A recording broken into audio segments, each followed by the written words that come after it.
Donc un fonds d'investissement stratégique qui devrait être créé et aussi une agence nationale dont la mission devra assurer la gestion stratégique des participations de l'État et à suivre la performance des établissements publics. Est-ce que c'est une partie aussi, cela relève-t-il aussi de cet appel un peu plus tôt dans le discours du souverain à la réforme du secteur public, à une réforme structurelle et profonde? Moi, j'ai envie de dire que l'appel du souverain à la réforme du secteur public est une constante. De ces discours. On sait combien c'est difficile de réformer un secteur public. On l'a vu, ce n'est pas une mince affaire. Mais aujourd'hui, plus que jamais, il y a cet appel. Mais moi, j'aimerais revenir sur quelque chose concernant ce fonds de 120 milliards de dirhams. La pandémie nous a montré quoi au juste? Il nous a montré, et tout le monde l'a salué, le retour de l'État. Le retour de l'État, on l'a vu au premier plan, c'est-à-dire l'État. Le retour de... pardon. J'aimerais revenir. Donc, on a constaté que le retour de l'État, on l'avait sur le plan, bien sûr, sécuritaire, sanitaire, économique, social, et ce retour de l'État a été salué par tout le monde. C'est un État qui avait tendance à se distancier, puisque le mot est de rigueur ces derniers temps, à se distancier des questions sociales, de la santé, parfois de l'éducation nationale, n'ayons pas peur des mots.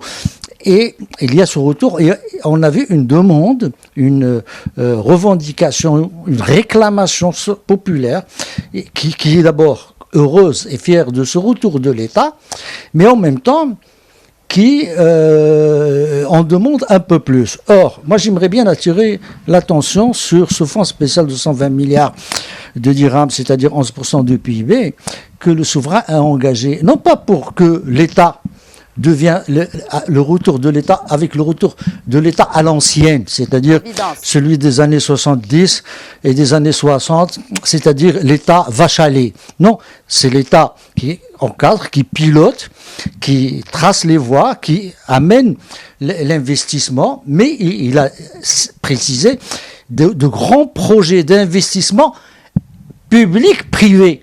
Absolument. Le privé ne devrait pas se considérer exonéré de sa tâche. Il a également appelé le gouvernement, il a également appelé tous les acteurs sociaux, les acteurs économiques, que ce soit les syndicats, que ce soit le patronat, que ce soit autre, de contribuer fortement à cette relance et à cet élan. Et pour ça, il a également demandé à ce que on ne fasse pas les choses dans le désordre, c'est-à-dire dans la précipitation, qu'on a un fonds qu'on va commencer à investir n'importe comment. C'est ce qu'a dit mon ami Komat tout à l'heure. Il a demandé une certaine forme de cohérence dans la planification des projets de développement et justement et précisément cette agence que le souverain a appelée à créer ou qui va être créée ou qui a été créée, là j'ai pas très bien retenu, travailler à ce que ce travail se fasse que sera créé, d'accord, à ce que ce travail se fasse dans la rationalité. Pas de déperdition.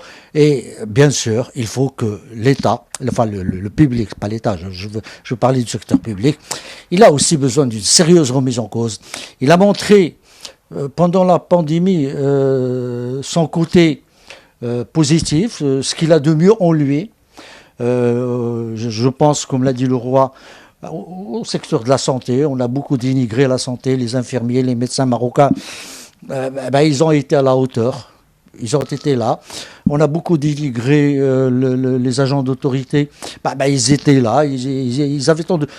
Cela, je le dis, ça ne veut pas dire qu'il y a des couacs, mais les couacs ne doivent pas remettre en cause tout le travail et tout ce qui a été généré pendant cette crise. Donc, On a vu la police, on a vu la gendarmerie, on a vu l'armée, on a vu se déployer. J'espère qu'on n'aura pas à s'en servir, qu'il est là pour en cas où. C'est l'hôpital de campagne à la foire de Casablanca, qui pour 700 ou sinon plus de lits avec équipés. J'espère qu'on n'aura pas à s'en servir. On a vu Ben Slimane, on a vu beaucoup de choses. Cet État, nous l'aimons. C'est cet État-là que nous l'aimons. Il est là présent.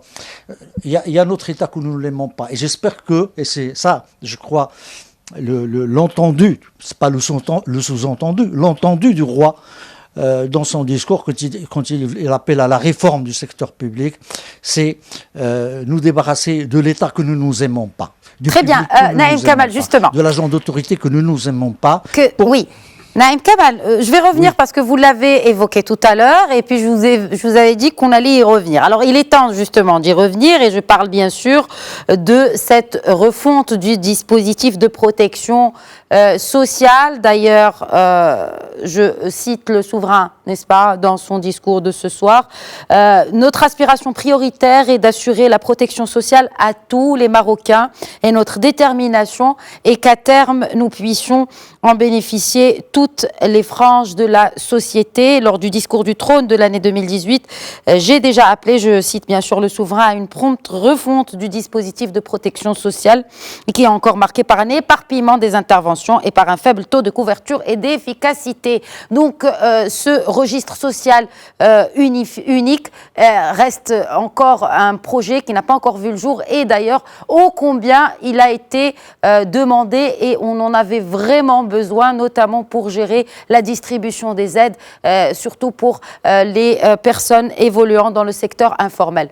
Peut-être une réaction, Naïm Kamal, par rapport à cette question de justice sociale et spatiale, et puis également à Abdelatif Komat. Oui. Moi je vais être rapide pour laisser à mon ami Komat, qui lui il est plus spécialisé que moi sur ce domaine. Je dirais voilà. Ce que nous avons constaté pendant la pandémie, c'est qu'au moment où on a dit il va falloir subvenir aux besoins des gens qui n'en ont pas le moyen. Bon, on a trouvé la voie de la CNSS. Tous ceux qui sont inscrits à la CNSS ont bénéficié d'une somme compensatoire pour l'arrêt de leur boulot. Mais on a, à côté de ça, les gens qui avaient comment on l'appelle, le RAMID. Mais à côté de ça, on a eu beaucoup d'autres gens qui n'avaient rien. C'est, on va dire, pratiquement des anonymes. Et ils étaient nombreux et il a fallu chercher dans l'urgence, dans la pression, les moyens de leur faire arriver cette aide, ce soutien dont ils avaient vraiment besoin, parce que c'est des gens qui avaient des familles qui n'ont plus d'entrée d'argent, qui devaient survivre, pas vivre, qui devaient survivre dans l'angoisse et dans la peur de la pandémie, en plus de ne pas savoir quoi manger demain. Et donc, il y a la prise de conscience, encore une fois je le dis, il n'est pas concomitante seulement à la pandémie, elle est antérieure, mais la pandémie l'a encore mise en exergue. Il a mis beaucoup de choses en exergue qui vont nous permettre de comprendre quand on dit qu'il faut un registre unique, il faut l'assurance obligatoire pour tout le monde. Bah, ça a un apport, c'est quelque chose d'abord qui sert à stabiliser. Et n'oublions jamais que le roi, dans son discours du trône du 2019, il a appelé à un nouveau pacte national et social.